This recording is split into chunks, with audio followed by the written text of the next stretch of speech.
Thank you very much, and I would like to take a moment to address some of the claims that my friends and colleagues on the other side of the aisle had made.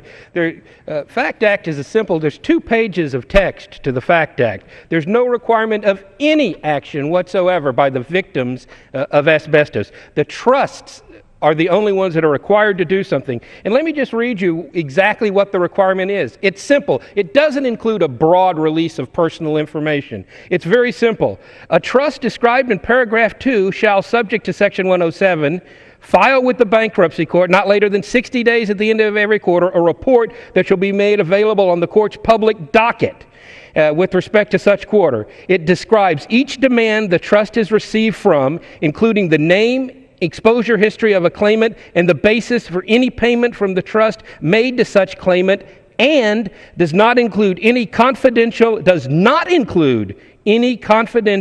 medical record or the claimant's full Social Security number. All we're asking for in this bill is that the trusts let us know who they're paying the money to and what they're paying it for, so we make sure people don't double dip, so there's plenty of money there for the future claimants. I will indeed. Yes, sir. Mr. Chairman, at this time it's my pleasure to recognize the author of the legislation, the gentleman from Texas, Mr. Farenthold, for 4 minutes.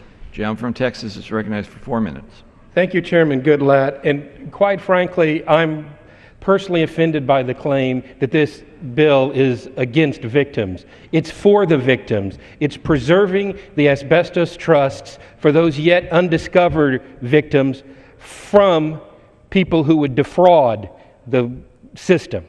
All we are asking for in this bill, it's a simple, short, 2-page bill. We're asking for no more information than you have to supply when you file a lawsuit in any court. We're asking for your name and the basis of your claim.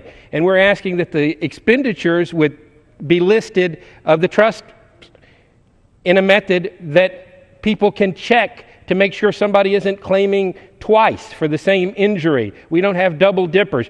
This is for the victims.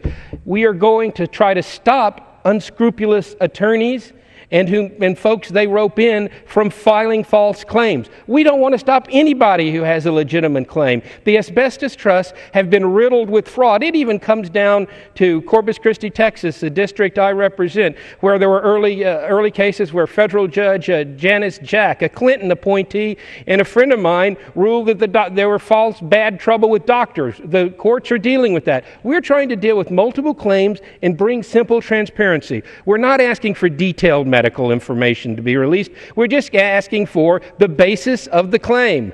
And that's pretty simple information. We're not asking for Social Security numbers. We're not asking for any financial information other than the amount that's being claimed. This is public record in any other lawsuit in the country.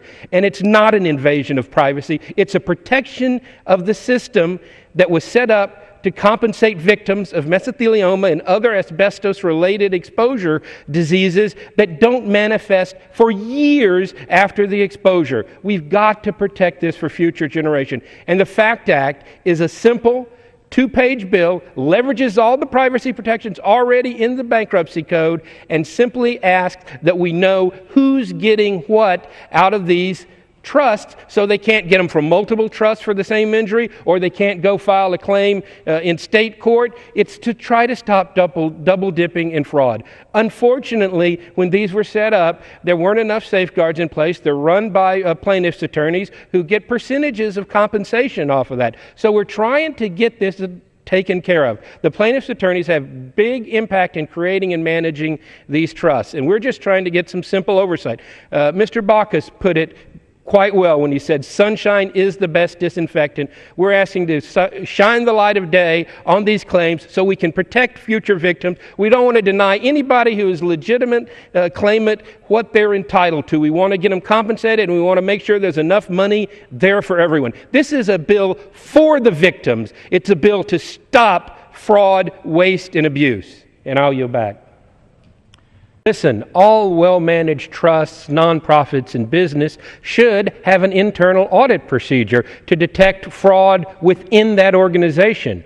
What we're trying to combat with the FACT Act is fraud between organizations, where an unscrupulous attorney or claimant will file multiple claims with multiple trusts, or in state court and in federal court, in bankruptcy court, and with the trust. So an auditor for one trust is going to have no idea what's going on in state courts or in other trusts. This is a red herring to get us away from the purpose of this bill, to protect victims by preserving the funds that have been set aside to compensate victims from waste, fraud, and abuse. This is a victims' rights bill that the proponent of this amendment, I believe, is trying to undermine with an amendment that would exempt most trusts. Because, as I said, any well-run organization ought to have internal and external audit procedures in place. I urge my colleagues to oppose this amendment that undermines the purpose of the bill and support the FACT Act, and yield back the remainder of my time.